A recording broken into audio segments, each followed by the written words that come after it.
चौथा बोलो क्वेश्चन क्या है।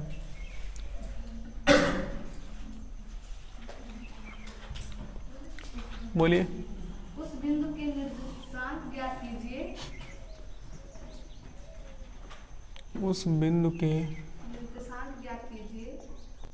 निर्देशांक ज्ञात कीजिए। जो बिंदु -1,7 जो बिंदु -1,7 और 4,-3 और 4,-3 को मिलाने वाले रेखाखंड को मिलाने वाले रेखाखंड को 2:3 के अनुपात में मिलाने वाले रेखाखंड को 2:3 के अनुपात में विभाजित करता है।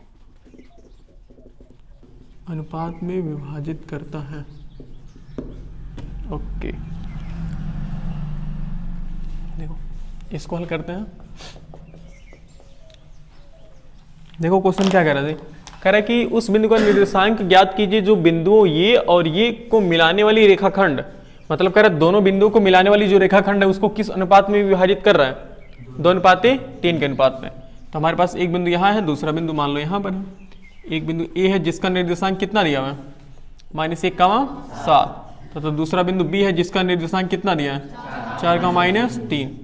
और ये कुछ देखो कह रहा है कि उस बिंदु का निर्देशांक ज्ञात कीजिए जो बिंदु इनको एक किस अनुपात में विभाजित कर रहा है, 2:3 में। तो मान लो वह बिंदु क्या है, माना वह बिंदु P है जिसका निर्देशांक हमने x, y मान लिया। तो और ये P वाला बिंदु इस AB को किस अनुपात में विभाजित कर रहा है, 2:3 के अनुपात में विभाजित कर रहा है। तो हमें पहले मानना पड़ेगा कि हमने जो ये P माना है कि Px, y, तो ऐसे लिखना पड़ेगा कि माना उस बिंदु का निर्देशांक, माना वह बिंदु P है जिसका निर्देशांक, माना वह बिंदु क्या है, माना वह बिंदु P है जिसका निर्देशांक कितना है, x, y है। ओके, अब इसमें तीनों इसको और इस तीनों को मानना पड़ेगा। देखो अब माना जो पहले -1,7 इसको हम क्या मानेंगे, उसके सूत्र के अकॉर्डिंग सोचो, x1, y1 मानेंगे ना, x1, y1। और जो दूसरा बिंदु यानी कि 4, -3 इसको क्या मानोगे, x2, y2 मानेंगे। और यमन बराबर क्या मानोगे, देखो यमन क्या है, यमन की जगह पर 2 है ना, और m2 की जगह पर कितना है, 3। ऐसे ही मानना पड़ेगा। मैंने लेट कर लिया। देखो चौकी अंत ऐसे लिख लो, अंतः विभाजन सूत्र से, अंतः विभाजन सूत्र से। अंतः विभाजन सूत्र क्या, अंतः विभाजन सूत्र वो दिया हुआ है ना, तो अंतः विभाजन सूत्र से यानी कि P जिसका निर्देशांक x, y है, इसका सूत्र क्या बनेगा, इसके निर्देशांकों का सूत्र क्या बनेगा, वो सूत्र लिखो पहले तो, m1x2 प्लस m2x1 अपान m1 प्लस m2 कामा m1y2 प्लस m2y1 बट्टे m1 प्लस m2। ओके, बस अब मान रखना, बस हल कर देना है। देखो अब थोड़ा ध्यान से जल्दी बोलना, m1 का मान कितना है, 2 गुणे x2 का मान कितना है, बोलो, x2 का मान 4 है ना, देखो ध्यान से, 4 प्लस m2 कितना है, 3 गुणे x1 कितना है, -1 बट्टा m1 प्लस m2 2 प्लस 3 कामा m1 कितना है, 2 y2 कितना है, -3 प्लस m2 कितना है, 3 7 कहाँ बोल रहे हो, 3 गुणे y1 कितना है, 7 बटा m1 कितना है, 2 प्लस m2 3 है। ओके, अब हल करते हैं, यानी कि जो x, y है इसका निर्देशांक देखते हैं क्या आएगा, 4 दूना 8, देखो प्लस माइनस माइनस हो जाएगा ना, और 3 करना 3 और बट्टा 2 3 कितना हो गया, 5 कामा 2 3 6 -6 प्लस और 3 7 21 बट्टा 2 3 5, 8 - 3 कितना होता है, 5 बट्टा 5 कामा 21 - 6 कितना होगा, 15 होगा ना जी, बट्टा 5, तो 5 × 9 5 और 5 3 15। अतः बिंदु P का निर्देशांक कितना निकल गया, 1,3। अतः बिंदु P का निर्देशांक, अतः बिंदु P का निर्देशांक बराबर कितना हो गया, 1,3 हो गया। नोट कर लीजिए।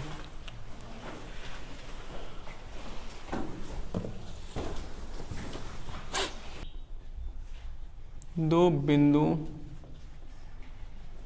को मिलाने वाली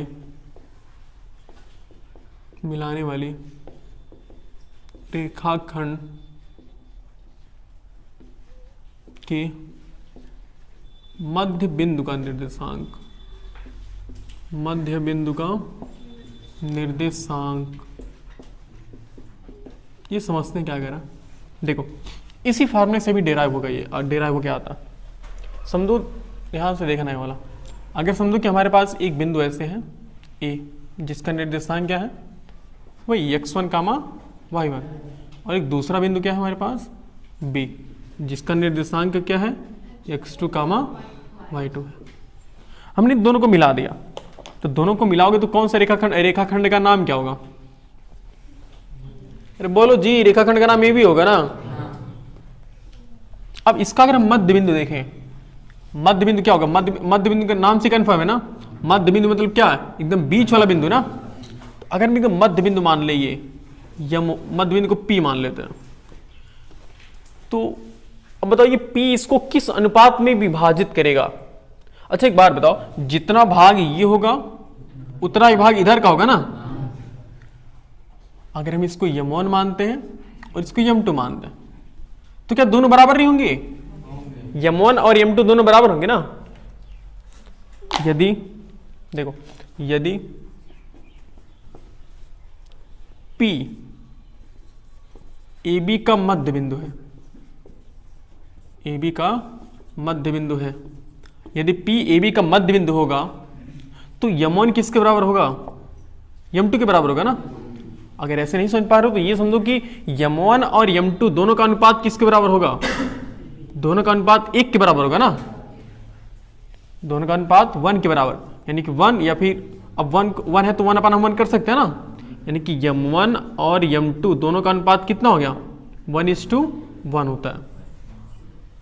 यानी कि अगर P AB का मध्य बिंदु है तो m1 और m2 का अनुपात कितना होगा? 1 होगा ना भाई। अच्छा बताओ, m1 और m2 दोनों जब बराबर है तो दोनों को काटेंगे तो वही तो आएगा ना, उस तरीके से। अब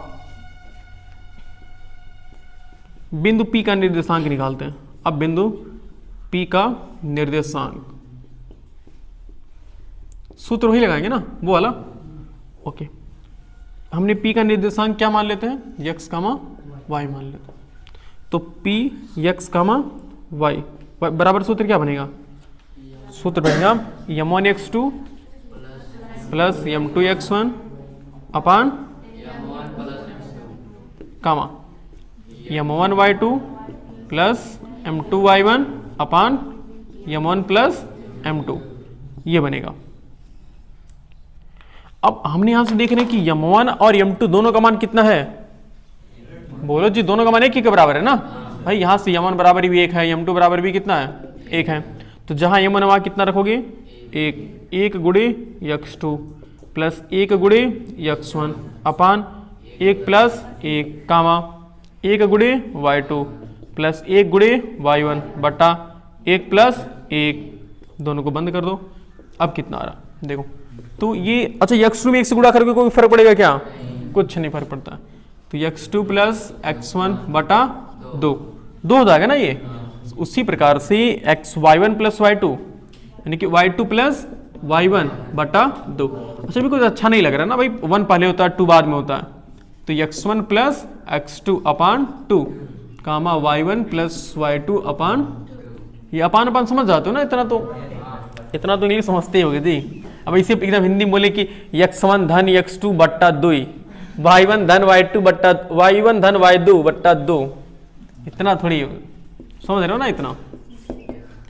ये यानी कि मध्य बिंदु के निर्देशांक का सूत्र हो गया भाई। P मध्य बिंदु है ना, P क्या है? P AB का मध्य बिंदु है। तो अगर कोई भी बिंदु किसी भी रेखाखंड का मध्य बिंदु है तो उस बिंदु का निर्देशांक क्या होगा? x1 प्लस x2 अपान 2 कामा y1 प्लस y2 अपान 2। अतः मध्य बिंदु का निर्देशांक, अतः मध्य बिंदु का निर्देशांक बराबर क्या होगा, एक्स कमा वाई बराबर क्या हो जाएगा, यम1 एक्स यम1 कह रहे हैं जी, x1 प्लस x2 अपान 2, y1 प्लस y2 अपान 2, ऐसे बोल दे 2। ये याद रहेगा सूत्र ये। अगर P मध्य बिंदु है तो ये सूत्र लगाओगे, अगर P मध्य बिंदु नहीं, अगर ये अगल बगल हो गया तब तो वो सूत्र हमारे पास सही है। समझ रहे हो, नोट कर लो ये।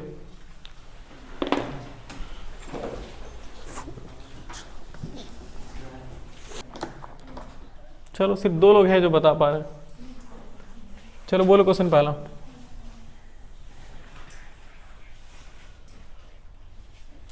बोलो क्वेश्चन क्या है। बिंदुओं बिंदुओं -3, चार 4 और 3, और 3, -4 को मिलाने वाला रेखाखंड मिलाने वाले होगा, वाले तो वही हम भी कह रहे हैं, वाला तुम बोलियो, मिलाने वाले रेखाखंड के मध्य बिंदु रेखाखंड के मध्य बिंदु के निर्देशांक ज्ञात कीजिए।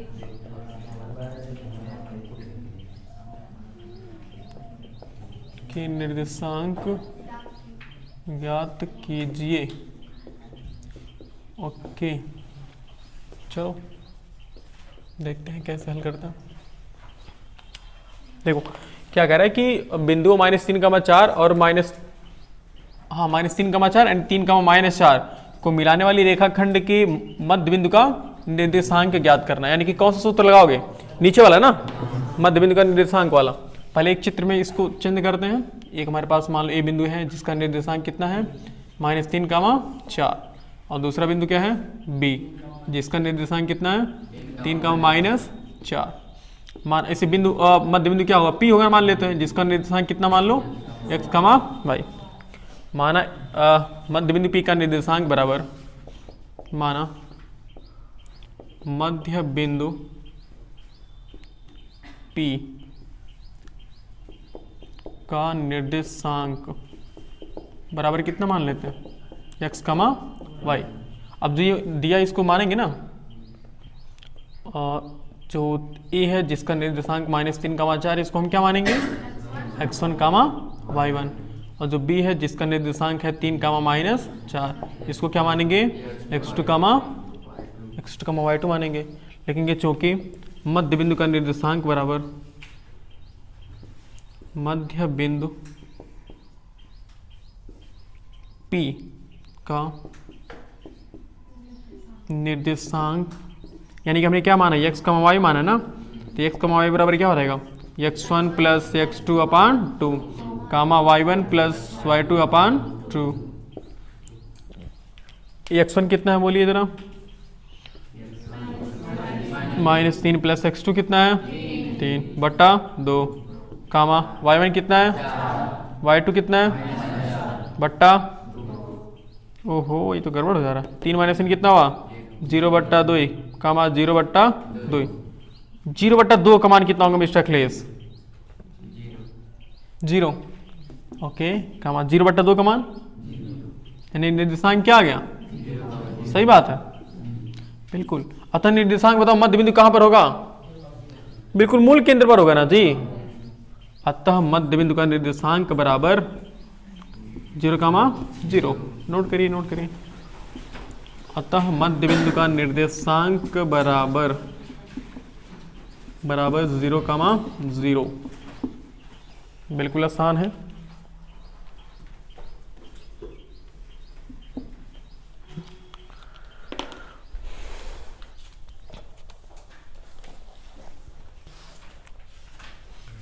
तीसरा वाला, दूसरा वाला, हाँ। यदि बिंदु 1, 2 यदि बिंदु 1, 2 4, y 4, x और 3, 5 इसी क्रम में लेने पर एक समांतर चतुर्भुज शीर्ष हो तो ज्ञात कीजिए। ओके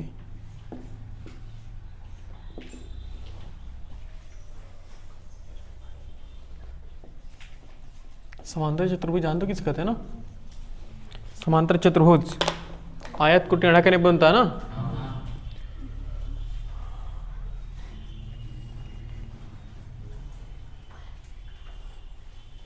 देखो इसका नाम ऐसे रख लेते हैं, ए बी सी और डी, ऐसे नाम रख लेते हैं। ए का निर्देशांक बताओ कितना दिया, ऐसे मान लेते हैं। देखो कह रहा है कि इसी क्रम में लेने पर, यानी कि हमें एक ऐसा क्रम बनाना पड़ेगा, ऐसे नहीं कि ए बी सी यहाँ रख लो, एक क्रम चाहे ऐसे बनाओ चाहे ऐसे बनाओ, एक क्रम होना चाहिए। तो ए का कितना मान लो 1, 2 और इसका कितना मान लो 4, y और इसका कितना है, इसका मान 6 और इसका कितना 5। ये है। समांतर चतुर्भुज के शीर्ष हो तो x और y का मान ज्ञात करिए। अच्छा, समांतर चतुर्भुज की विशेषता क्या होती है? समांतर चतुर्भुज की सम्मुख भुजाएं आपस में क्या होती हैं? बराबर होती हैं। देखो ऐसे लिख लो, चूंकि समांतर चतुर्भुज के विकर्ण क्या करते हैं? चतुर्भुज के विकर्ण एक दूसरे को क्या करते हैं? समविभाजित करते हैं ना, एक दूसरे को समद्विभाजित करते हैं। समद्विभाजित करने का मतलब समझ रहे हो ना, कि दो बराबर भागों में बांटते हैं, एक तरह से इसे विकर्ण बना लेते हैं। इतना अच्छा हम लोग आइडिया लगा रहे थे, मिस्टेक हो गया। इसका नाम क्या रख लेते हैं? ओ ऐसे रख लेते हैं। ओके, तो बताओ जब ओ समद्विभाजित करते हैं, मतलब अगर ये बराबर है इसके, तो ये भी इसके बराबर होगा कि नहीं होगा? अब वो दोनों का मध्य बिंदु है ना, ओ इसका भी मध्य बिंदु है और ओ इसका भी मध्य बिंदु है ना। चूंकि ओ किसका मध्य बिंदु है? ओ ए सी का मध्य बिंदु है। ओ ए सी का क्या है? मध्य बिंदु है। तो जब ओ ए सी का मध्य बिंदु, ओ किसका है? ए सी, ओ ए सी का मध्य बिंदु है, तो ओ का निर्देशांक निकाल सकते हो ना। ओ का निर्देशांक अभी हमने देखा ना कि मध्य बिंदु का निर्देशांक क्या होता है? x1 प्लस x2 अपान 2 कामा y1 प्लस y2 अपान 2। तो x1 ओ का निर्देशांक, उसके लिए क्या करना पड़ेगा? अच्छा, थोड़ा सा अगर अजम्पशन डायरेक्टली सोचो तो सोच पाओगे। ए और सी है ना, ए और सी, इसको x1 y1 मानो, इसको क्या मानो? x2 y2। तो x1 कितना होगा? 1, x1 प्लस x2 कितना होगा? x अपान 2 कामा y1 कितना होगा?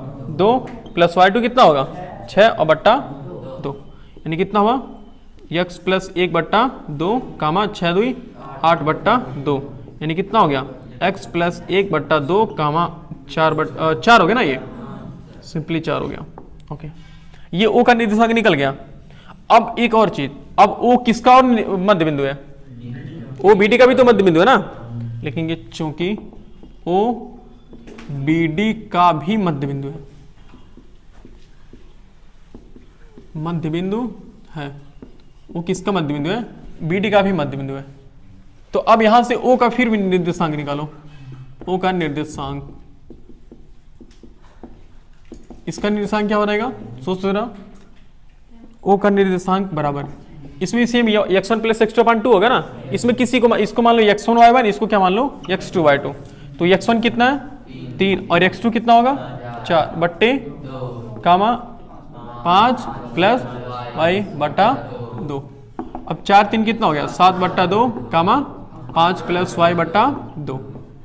अब यहां मामला गड़बड़ है, ये कह रहा है कि ओ का ये निर्देशांक है और ये कह रहा है ओ का ये निर्देशांक है। भाई जब दोनों ओ के ही निर्देशांक हैं तो दोनों बराबर होने चाहिए नहीं होने चाहिए? होने चाहिए। अब देखो x प्लस 1 बट्टा 2 कामा 4 किसके बराबर होना चाहिए? 7 बट्टा 2 कामा 5 प्लस y बट्टा 2 के बराबर होना चाहिए। चलो, तो यहां भुज किसके बराबर होगा? भुज के बराबर होगा। और कोट किसके बराबर होगा? कोट के, यानी कि x प्लस 1 बट्टा 2 बराबर 7 बट्टा 2 और 4 बराबर 5 प्लस y बट्टा 2। हमने देखो किसको किसके बराबर किया? हमने भुज को भुज के बराबर कर दिया और कोट को कोट के बराबर कर दिया। ये चीज, तो 2 से 2 कट गया। x बराबर कितना हुआ? 7 माइनस 1, यानी x बराबर कितना आ गया? सिंपली आ गया। बट्टे करके क्या करा लो? 13 गुणा करा लो, तो 2 चौके कितना हो गया? 8 बराबर 5 प्लस y, नहीं हाँ सही तो है, 5 को इधर लेकर आओ तो 8 माइनस 5 बराबर कितना हो गया? y, यानी y बराबर कितना 3 बराबर y, यानी y बराबर कितना हो गया? छोटू सा लग गया था। हाँ ये गलत है, काट दो यार, मिस्टेक बहुत बड़ा सा। हालांकि जानते हो ये कहीं हमने कैलकुलेशन में कहीं मिस्टेक नहीं है, बट ये तरीका गलत है, वो तरीका नहीं होना चाहिए। मिस्टेक, पहली बार इतना बड़ा सवाल गलत हो गया। एक बार के लिए मुझे लगा था ना इतना बड़ा नहीं दे सकता है, लेकिन फिलहाल कोई बात नहीं।